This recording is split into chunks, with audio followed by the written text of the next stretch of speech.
Hi there, welcome back. This is the beginning of a new series where we're going to be tackling all things multi location on Bumper. Now, if you didn't know, on Bumper, you can actually add multiple locations and track all your locations on the Bumper web app. What that does is that you can see analytics for each location. You can see your products, your orders. You can move inventory. You can duplicate inventory. You can track everything that is happening across all your stores from anywhere at all. Like literally, you can sit on your computer, and if you have 5 stores all over the world, you can track everything from your computer.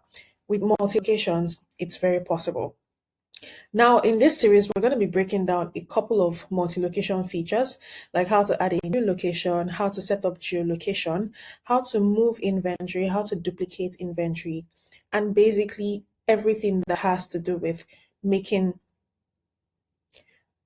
with this feature and how it works. To start with, let me show you how to navigate to multi-location. So if you are on a pay plan, on the growth plan, you have access to multi-location, and then you can navigate it through the menu option on the left side of the screen. So under operations here, you click on location and you will get to this place. Now, the first thing you will see is that it is possible to buy more slots because you get 2 locations. And then next we have settings, which we will go into in subsequent videos, and new locations, how to add new locations, which will go into in subsequent video. Now here you can see all your locations listed. Here you can see that disabled locations are locations that are disabled by you, while deactivated locations are locations that are deactivated when your subscription expires. So your location is deactivated when your subscription expires until you subscribe again, and then it is reactivated back. So as you can see here, you have your locations listed, and on your website, your locations will be listed so your customers can select the location that they want to shop from. So let's say, for example, we take a look at this location. So this is what your location details looks like. You can instantly see your total sales, your total inventory, your bank account details, your total products, your total orders, your total customers. You can also share the unique store link or set this store as your default store.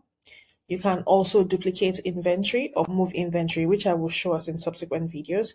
And of course, you can disable at any time. And then here you can see all the activities done by you on this location. So you can see for products here, you can see orders, and you can see more information, all the activities basically. And it's also the same for your other locations. So each analytics, each data, each information is unique to each store. Everything is set to be unique so that you have the exact accurate details about each store. As you can see here, Sally, Lagos is our primary address. And of course, it also has all of this information so you can do anything at all. Here at the top, you can switch locations just to view the data, all of the information for each location. So once you do this, you can switch from location 1 to location 2. So in subsequent videos, I'm going to break down more things about multi-location, but this is basically where you start from. And this feature is great for you if you have multiple physical stores. I'll see you in the next video where I'll be showing you how to add a new location.